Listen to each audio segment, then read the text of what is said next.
आप ये समझ लो कि लड़की का विवाह कर दिया। माता पिता ने कहा कि बेटी, विवाह करने से तुम पुण्य के भागी होंगे और राक्षस की भेंट में तुमको भेजेंगे तो पाप के भागी होंगे। आज के पहले 12 वर्ष के पूर्व के माँ एक लड़का जवान था, उसको भेजकर अभी तक हम पश्चाताप करते हैं। आज वो लड़का यहाँ कायम होता तो ये विपद हमारे ऊपर क्यों ऐसे हुआ। किंतु जो बात होनी थी तो हो गई। सब रोने लगे। तो एक लड़का था छोटा, वो कुछ समझता नहीं था, सबको रोता हुआ देख करके अपने घर के ऊपर कोई आपत्ति आ गई ऐसा समझ करके वो छोटा लड़का जो 4-5 साल का था, हाथ में एक छड़ी लेकर के और उसने कहा कि उस राक्षस को मैं मार डालूंगा। ये सुनकर के सबको हंसी आ गई बालक की बात सुनकर। उस समय के माँ कुंती देवी उस घर के माँ प्रवेश कर गई। कुंती देवी ने कहा कि रात भर आपको नींद नहीं आई, रात भर से आप सब रो रहे हो, आपके ऊपर ऐसी कौन सी आपत्ति आ गई जो एक प्रकार से रात भर आप रो रहे हो। उन्होंने कहा कि हे देवी, हम लोगों पर जो आपत्ति आई है उसके दूर करने की शक्ति किसी मनुष्य की नहीं। आप बतलाइए तो सही, हम आपके घर के मां रहते हैं तो आपके दुख सुख में हमको शामिल होना हमारा कर्तव्य है। आपके घर में रह करके हम बहुत दिनों से सुख भोग रहे हैं, आज आप पर विपत्ति आई तो उस विपत्ति के भी हम लोगों को शामिल होना चाहिए। उन्होंने कहा कि देवी ये बात है, यहाँ का राजा बड़ा दुष्ट है, एक प्रकार से थी राज की तरफ से एक कर लगा रखा है, एक बड़ा दुष्ट राष्ट्र है, उसकी भेंट के बीच के मां समझो कि नित्य प्रति एक मनुष्य को और एक गाड़ी समझो पाकड़ा और एक भैंसे को भेजते हैं, और जो नहीं भेजेगा उसके सब आदमियों को राक्षस आकर खा जाएगा। तो इस वास्ते कल हमारी पारी है, आज प्रातः काल ही हमारी पारी है। तो हम लोगों में ये विचार हो रहा है, मेरी स्त्री कहती है मैं जाऊंगी या लड़की कहती है मैं जाऊंगी और मैं कहता हूँ मैं जाऊंगा। तो इस विषय के बीच के मां ये ऐसी समस्या है कि दूसरे के द्वारा कोई उपकार हमारा हो सके संभव नहीं। कुंती देवी ने कहा कि आप कोई चिंता मत करो, मेरे 5 लड़के हैं, उनमें से मैं एक लड़के को राष्ट्र की भेंट में भेज दूं, क्योंकि हम आप लोगों के घर में रह करके सदा से सुख भोग रहे हैं। आज आपके मां विपत्ति आ गई तो उस विपत्ति को भी एक प्रकार से हम लोगों को अपने मस्तक पर लेनी चाहिए। तो आप कोई बात की चिंता मत करो। ब्राह्मण देवता ने कहा कि हम राष्ट्र की भेंट में एक दूसरे के लड़के को, अतिथि के लड़के को कैसे हम भेज दें। उन्होंने कहा कि नहीं, आप नहीं भेजते हैं, आप भी इस घर में बात करते हैं, हम भी बात करते हैं, आपका जैसा हक है ऐसा ही हमारा हक है।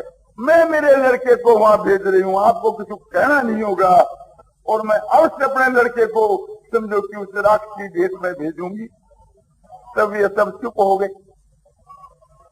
थोड़ी देर के बाद जब भीमसेन आया तो भीमसेन से कहा कि बेटा यह बात है, सारी बात भीमसेन को समझा और कहा कि आज इस ब्राह्मण के उपकार के वास्ते उस बकासुर के भेंट के रूप में तुम्हें सोचा। भीमसेन सुनकर बड़ा खुशी हुआ, जैसे किसी को अपने ससुराल में जाना हुए, इस प्रकार किसी बड़ा खुश है, प्यार हो गया कमर कस कर करके, जिसके आनंद का कोई ठिकाना नहीं। इतने में राजा युधिष्ठिर आ गए। युधिष्ठिर ने कहा कि मैं सुनता हूँ कि भीमसेन को जो आप एक राष्ट्र की भेंट में भेज रही हो, तो ये आपका विचार ठीक नहीं है। आप बुद्धिमती होकर के आपकी बुद्धि आज कहाँ से दी गई? बोले बेटा मेरी बुद्धि ठीक है।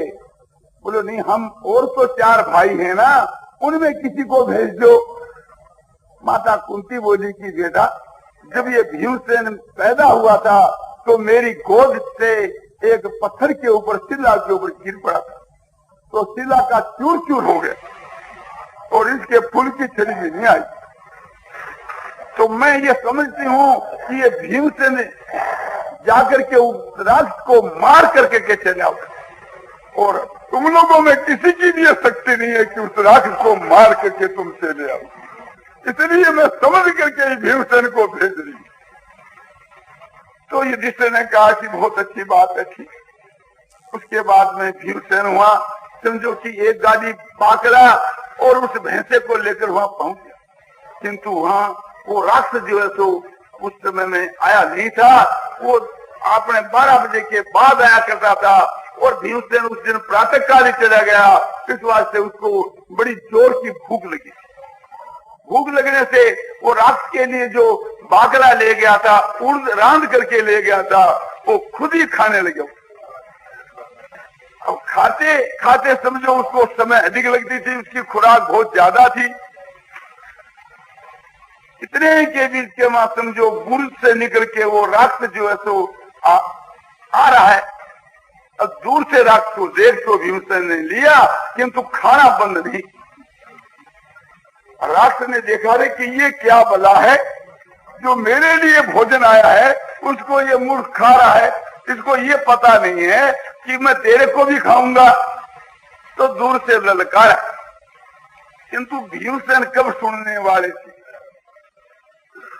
नजदीक आ गया और आकर के समझो कि भीमसेन के ऊपर एक मुक्का बांध करके उसके अपने ऊपर सो बड़े जोर के साथ मारने से उसका हाथ एक सू करने लग गया कि जैसे कोई वज्र के ऊपर दे मारा। और भीमसेन तो अपना भोजन करते ही है। भीमसेन अच्छी प्रकार से भोजन कर करके जब तैयार हो गया, सब खड़ा बोला, क्यों रे?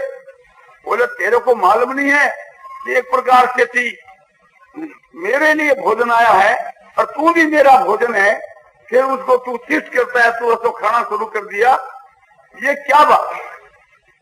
बोले मैं आज एक प्रकार से थी तुम्हारे लिए भोजन के रूप में नहीं आया हूँ, मैं तुम्हारे को मारने के लिए। तुम जो मनुष्यों को मारते हो उनका बदला लेने के लिए मैं आया हूँ। अब तो वो राक्षस अपने घमंड के मार करके उसे युद्ध करने लगा। बड़ा भयंकर युद्ध हुआ। वहाँ आस पास के वहाँ जो वृक्ष थे उखाड़े गए और एक दूसरे को मार करके के समझो कि वृक्ष तो टूट गए। वहाँ जो पत्थर पड़े थे, पत्थरों से लड़ाई करी, वृक्षों से लड़ाई करी, कि उन सब का चूर चूर हो गया। तब मल युद्ध करने लगे, जैसे दो मल जुट जाते हैं इस प्रकार से जुट गए। इस प्रकार से बड़ा भयंकर युद्ध हुआ। आखिर के मां भीमसेन ने जो है समझो उस राक्षस को मार डाला, उसकी चोटी पकड़ करके घुमाया और फिर जमीन पर पटक कर करके के फिर एक हाथ उसके समझो कि गले में लगाया और एक पैरों में ऐसा पकड़ के उसको तोड़ करके उसका टुकड़ा कर और फेंक दिया राजद्वार के बाहर ने, जहाँ समझो कि दरवाजे के बाहर में उसको फेंक दिया। अपने घर पर जाकर के सो गया। प्रातः काल उठा कि समझो कि राक्षस के को मरा हुआ देख करके शहर के लोग उसको मरे हुए को मारने लगे। बाद में ये हुआ, वो तो कहा मैं मारा, वो कहता मैं मारा। आखिर के मां राजा ने समझो कि पूछा कि आज पारी किसकी थी, तो बतलाया उस ब्राह्मण की। तो हलकारे को भेजा, सिपाही को भेजा और सिपाही जाकर के कहा कि राजा साहब ऐसा बुलाते हैं कि जो रात के मां किसकी पारी थी जो गया उसको। जट भीमसेन उसके साथ में चलाया और आकर के सारी हकीकत है तो बतला। राजा को भी विश्वास हो गया कि ठीक है किसी ने मारा है, ये शरीर को देख करके अनुमान हो जाता है। उसके बाद में आकर के भीमसेन ने कहा कि अब यहाँ से अपने चल देना चाहिए, क्योंकि नहीं तो ख्याति हो जाएगी कि बकासुर को किसने मारा, दुर्योधन के कान में आवाज गूंज जाएगी तो कहीं पकड़े जाएंगे। तो उसे घर से वे आगे सो चल। कहने का भी प्राय यहाँ यह है कि कुंती देवी विधवा थी, उन्होंने किस प्रकार से थी अपना समझो की सेवा का काम किया। उस ब्राह्मण की कितनी उच्च कोटि की सेवा की, उनकी जान तक बचा दी। केवल ब्राह्मण की नहीं, समझो कि नगरवासियों को सदा के वास्ते उसे बकासुर के पंजे से छुटा दी। तो हर एक माता बहनों को ये ख्याल करना चाहिए कि अपनी शक्ति के अनुसार जो है तो सेवा करनी चाहिए। जैसे कुंती देवी सेवा किया करती थी। कुंती का जीवन बहुत पवित्र है, किंतु इतना समय नहीं है कि जो चूड़ी में भरा जा सके, इसलिए और बहुत सी बातें विधवाओं के बारे में कही। तो विधवा माता को अपना जीवन इस प्रकार से बिताना चाहिए और अपनी जीविका के लिए बता ही दिया कि अपने पीर में या ससुराल में रहना हुए तो वहाँ भोजन जो किया जाता है, जैसे समझो कि 1 रुपया का रोज भोजन किया जाता है तो 2-3 रुपयों का काम करना चाहिए। आज एक ब्राह्मणी को हम अपने घर के माँ बुला करके रसोई उससे करवाते हैं तो 15 या 20 रुपया का महीना देना पड़ता है, रोटी भी देनी पड़ती है, कपड़ा भी देना पड़ता है। तो उसको ये समझना चाहिए कि रोटी और कपड़े जो है तो किसी रेस्टोरेंट को बुलाकर रसोई कराते हैं तो उसको भी देने पड़ते हैं और उसको महीना अधिक देना पड़ता है। और मुझको महीना देना नहीं पड़ेगा तो ये एक प्रकार की अधिक सेवा हो गई। और सबके साथ में प्रेम का व्यवहार करना चाहिए। ऐसा वचन नहीं बोलना चाहिए जिसमें अहंकार आ जावे, और कभी ताना नहीं मारना चाहिए और कभी अपशब्द नहीं कहना चाहिए। जो काम किया जाता है उसको कभी ये कहना नहीं चाहिए कि मैं काम कर कर के रोटी खाती, ये कभी मुख से नहीं कहना। भाग भाग करके काम तो करना, किंतु ये कभी कहना नहीं।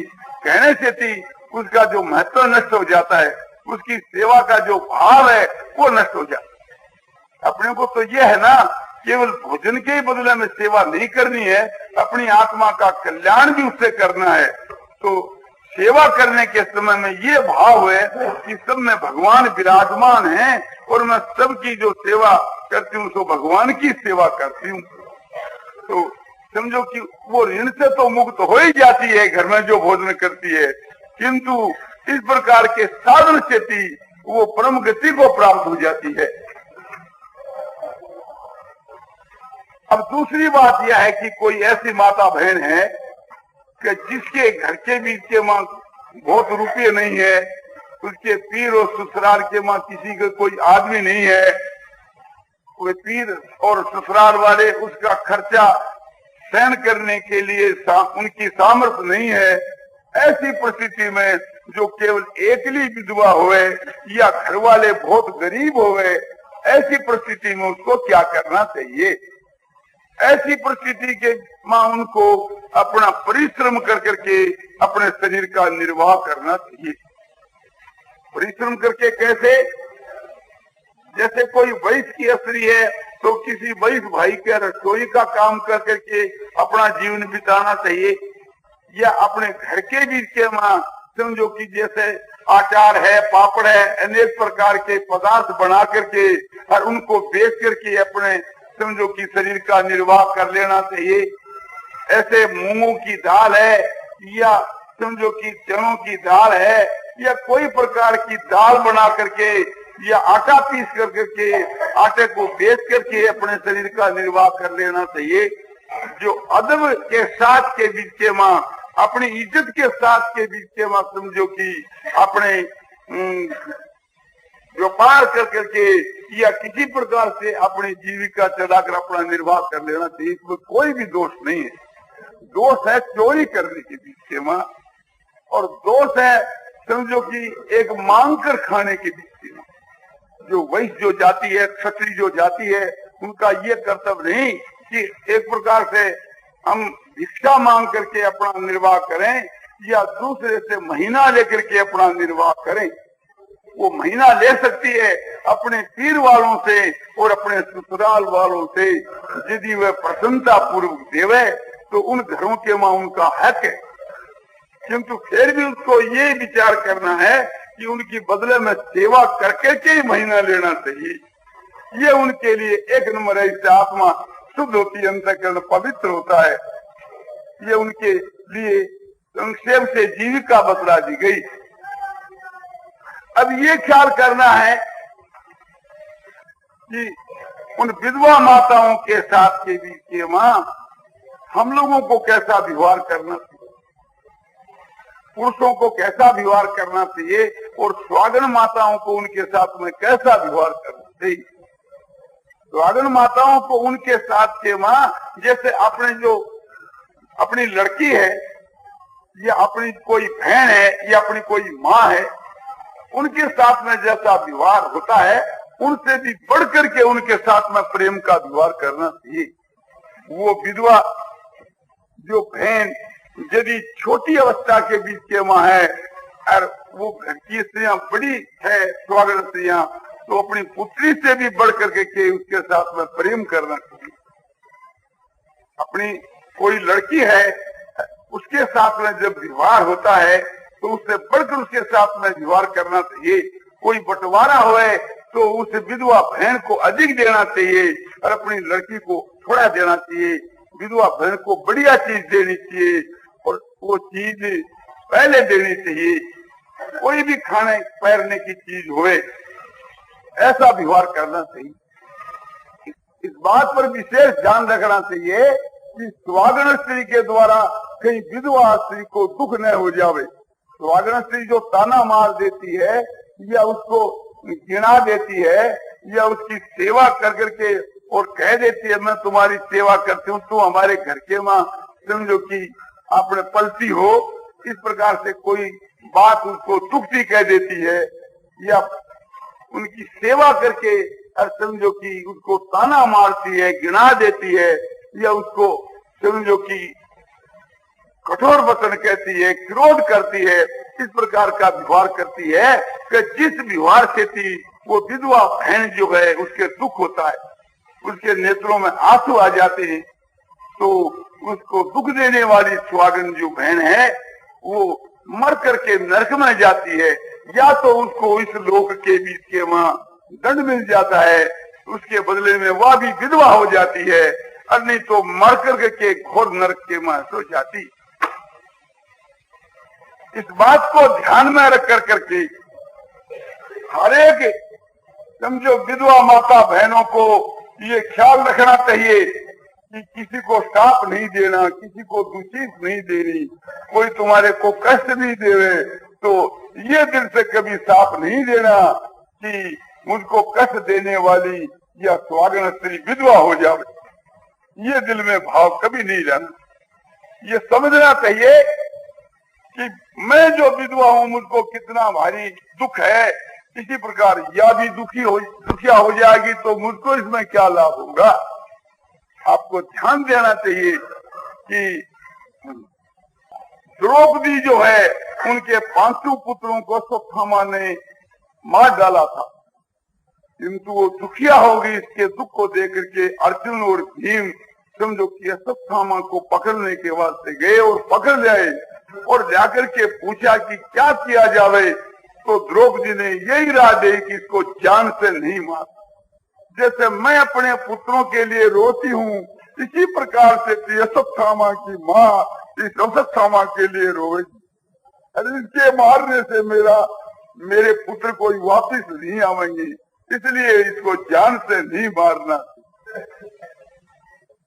तो हरेक विधवा माताओं को ये विचार करना चाहिए कि इसके विधवा होने से मुझको कोई फायदा नहीं। अपने दिल में ये भाव रखना चाहिए कि मुझको जो दुख होता है ये तो मेरे प्राण से होता है, ये तो ईश्वर का विधान है, इसको तो हाथ सांस करके उसको बर्दाश्त करना चाहिए और अपने दिल से ये समझना चाहिए इसका कोई अपराध नहीं है। ये जो मुझको दुख देने में निमित्त बनती है ये तो निमित्त मात्र है, इसका कोई भी अपराध नहीं है। उसको आश्वासन देना चाहिए कि तुम्हारा इसके मां कोई ऐसा दोष नहीं, ये मेरे प्रार्थ का ऐसा दोष है। और भाइयों को क्या करना चाहिए कि हरेक प्रकार से थी वो विधवा जो बहन है उनको सुख मिले, शांति मिले। अपने घर के मां कोई चीज की आवश्यकता हुए समझो तो अपनी स्त्रियों के लिए, अपनी बेटी के लिए, अपनी घरवाली औरतों के लिए जो हम चीज ला करके देवें, और अपने घर में कोई विधवा हो तो पहला उसको भी पूछना चाहिए कि क्या चीज तुम्हारे को सरकार है। हर एक प्रकार से थी उसको सुख पहुंचाने की चेष्टा करनी थी। और विधवा जो स्त्री है उनके रुपये जो है, उनका ब्याज जो है एक प्रकार से अधिक से अधिक मिले, ऐसी चेष्टा करनी चाहिए। उन रुपयों की रक्षा करनी चाहिए। किसी के माँ उसके रुपये डूब जावे तो ये समझना चाहिए कि उनके नहीं डूबे, हमारे ही डूबे हैं। ये समझ करके उनके रुपयों की तो पूर्ति कर देनी चाहिए और उसको खबर भी नहीं देनी चाहिए कि तुम्हारे रुपये अमुक आदमी के वहां जमा कराए थे, अरे वो आदमी समझो कि डूब गया, आसामी फैल होगी, तेरे रुपये भी डूब गए। ये कभी उसको कानों में भी वो बात नहीं सुनानी चाहिए। सुनाने के बाद वो तुम्हारे से रुपया लेगी नहीं, तो अपना ये कर्तव्य है कि एक प्रकार से सब प्रकार से उनके रुपयों की रक्षा करनी चाहिए। किंतु वर्तमान समय के बीच के वहां इसके विपरीत बात हो रही है। आजकल के समय के बीच के वहां समझो कि उनका जो गहना जो है, कहीं अपने सासू और ससुर पास विधवा का गहना रह गया या जेठ जिठानी के पास उसका गहना रह गया तो उसको हड़प जाते हैं और उसको समझो दर्शन भी नहीं कराते, वो रोती रह जाती है। उसकी दूसरी स्थिति समझो कि एक प्रकार से विधवा का जो धन खाते हैं उनका एक प्रकार से समझो कि धर्म का नाश होता है और उनको निश्चय तो दंड होता है इस लोक में भी और मरने के बाद परलोक में भी। इस बात को ध्यान में रख करके और विधवा बहन का जो धन है वो एक प्रकार से गोधन से भी ज्यादा एक प्रकार से समझो कि रक्षा करने के योग है। देवताओं के धन से भी उसकी रक्षा अधिक करनी चाहिए। ब्राह्मण जो है समझो कि कोई अपना गऊ है, उनका जो धन है उससे भी ज्यादा एक प्रकार से उसकी रक्षा करने की चेष्टा करनी चाहिए। जो कोई पुरुष विधवा स्त्री के रुपयों को हजम कर जाता है, उसके गहने को हजम कर जाता है, इस लोक में उसकी अपकीर्ति होती है और इस लोक और परलोक में वो भारी दुखी हो जाता है और समझो कि उसके दुख की कोई सीमा नहीं रहती। इस बात को ख्याल में रख करके और विधवा बहन का जो कोई धन है, कोई हक है, तो उसके कब्जे में रखना चाहिए और फिर उसकी रक्षा करनी चाहिए कि जिससे वो धन बना रहे, किंतु उसके अधिकार के मां रखना चाहिए, उस पर अपना अधिकार नहीं जमाना चाहिए। इसी प्रकार से पीर के बीच के मां उसका जो धन है, रुपया है, गहना है, उसकी रक्षा पीर वालों को करनी चाहिए और इस प्रकार से रक्षा करनी चाहिए कि अपना धन और अपना गहना भलाई नष्ट हो जाओ किंतु उसका कायम रहना चाहिए। पीर वाले भी माता पिता जो होते हैं वे तो उनकी रक्षा करते हैं, किंतु बाद के बीच के वहां बहुत कम होते हैं ऐसे जो उसे विधवा के धन की रक्षा तो करें। हम लोगों को उचित है कि हर एक प्रकार से उनको सुख पहुंचाना चाहिए और प्रिय वचन बोलना चाहिए और सत्य वचन, हित का वचन बोलना चाहिए तो विधवा बहन गदगद हो जाओ, प्रसन्नचित हो जावे। जिस घर के बीच के माँ विधवा से दुखित होकर के और आंसू बहाती है, उस आंसुओं से जितने रेत के कण के भीजते हैं उतने वर्षों तक वो दुख पहुंचाने वाला घोर नरकों के माँ वास करता है। तो हम लोगों को उस विधवा माता की विशेष रूप से सेवा करनी चाहिए। आजकल के समय के बीच के माँ जो है बहुत से भाई एक प्रकार से विधवा माता बहनों को कष्ट देते हैं और उनको प्रत्यक्ष में इस लोक में बदला मिलता है या ना बदले में दुख मिलता है और मरने के बाद जो यमराज के घर मिलेगा वो तो भगवान ही जानेंगे कि यमराज के भोगने वाला ही। तो ये बतलाया जाता है कि इसके ऊपर आप लोगों को विशेष ध्यान देना चाहिए। विधवा माताओं के आंसुओं को देख देख करके समझो कि हम लोग को रोना चाहिए, उसके दुख को देख करके उसके दुख के शामिल होना चाहिए और हर एक प्रकार से उसका जो हक है उसको दिलाने की चेष्टा करनी चाहिए। जो कोई वकील भाई हो तो बिना ये फीस लेकर के उसके लिए समझो कि आपने सरकार में लड़ करके के उसका धन दिला देना चाहिए और हर एक भाई को इस विषय के वहां हर एक प्रकार की चेष्टा करनी चाहिए कि जिससे विधवा का जो धन है वो विधवा को मिल जाए। अपने यहाँ समझो कि एक प्रकार से विधवा स्त्री का जो धन है उसको हम 8 आना ब्याज देवें और बैंक में हमारा 4 आना ब्याज मिले तो एक प्रकार से वो 4 आना के ब्याज का नुकसान सह करके भी और विधवा स्त्री को अधिक ब्याज देना चाहिए। ये उनकी एक प्रकार से सेवा है। हर एक माता बहनों को और भाइयों को इस पर विशेष ध्यान रखना चाहिए कि हमारे कारण से, हमारे द्वारा कोई विधवा स्त्री को दुख न पहुंच जावे। करनी चाहिए उनकी सेवा, और सेवा नहीं बने तो उसको दुख तो कभी देना ही है तो नहीं चाहिए। ये हम लोगों का कर्तव्य होना चाहिए। विधवा माता की जो सेवा है वो इतनी दामी चीज है कि समझो कि जैसे 100 गवाह की सेवा की जावे और एक विधवा स्त्री की आपने सेवा की जावे, तो विधवा स्त्री की जो सेवा है वो 100 गवाह से भी बढ़ करके तो है, क्योंकि वो तो पशु है, गऊ है तो, और वो विधवा मनुष्य है और उसने अपने समझो कि धर्म का पालन किया है। इस प्रकार से चीज जो वेदो धर्म को पालन करने वाली जो विधवा स्त्री है वो देवी के समान है। उनके दर्शन से ही मनुष्य पवित्र हो जाता है। उनके चरणों के वहां नमस्कार हम लोगों को करना चाहिए। इस लोक के बीच के वहां समझो कि उनका दर्शन करके के स्वागत स्त्रियां पवित्र हो जाती है, हम लोग पवित्र हो जाते हैं, देवता लोग एक प्रकार से उनका आदर करते हैं। इस लोक के बीच के वहां वो सन्यासिनी के समान, एक महात्मा के समान है। यह बात समझ कर करके उनका खूब आदर करना चाहिए।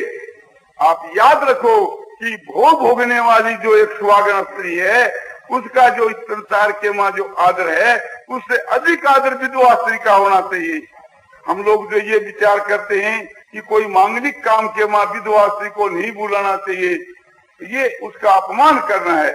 हम लोगों को तो ये ख्याल करना चाहिए कि उसको बुलाने की चेष्टा करनी चाहिए, किंतु विधवा माता का यह कर्तव्य है कि किसी भी मांगलिक काम के वहां, विवाह शादी के बीच के वहां समझो कि उसको शामिल होना ही नहीं चाहिए।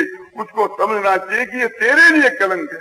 जैसे कोई एक सच्चा सन्यासी साधु महात्मा है और उसको हम विवाह शादी के वहां बुलावे और वो साधु आवे तो साधु के लिए एक प्रकार से कलंक है। इसी प्रकार से वो विधवा बहन को ये समझना चाहिए कि मेरे लिए एक प्रकार से ये तो कलंक है। ये समझ करके उसको वहां से दूर ही रहना चाहिए, उसका त्याग करना चाहिए और मन के वहां वैराग रखना चाहिए। लोकी का जो ऐश्वर्य है उसको धूल के समान समझना चाहिए। जो समझो कि आपने इत्र है, फुलेर है, लिवेंद्र है, इनको गधे के पेशाब के समान समझ करके इसका दूर से त्याग कर देना चाहिए। जैसे दृढ़ आदमी एक प्रकार से विषयों का त्याग कर देता है, इसी प्रकार से त्याग कर देना चाहिए। संसार के बीच के वहां इस प्रकार से अपने वेद धर्म को पालने वाली जो विधवा माता है वो समझो कि देवी से भी बढ़कर के है, स्वागन स्त्री से भी बढ़कर के है। वो साक्षात समझो कि अपने चतुर्थ आश्रमी जो सन्यासी है उनसे भी जो बढ़कर के है। क्यों कि वो गृहस्थाश्रम के बीच के मारे करके के विषयों का त्याग करके के अपना जीवन बिताती। सन्यासी तो समझो कि अपने विषय भोगों को त्याग करके जंगल में जाकर एकांत में रह करके के किले के मां रह करके अपना जीवन बिताता है, मन इंद्रियों को वश में करता है।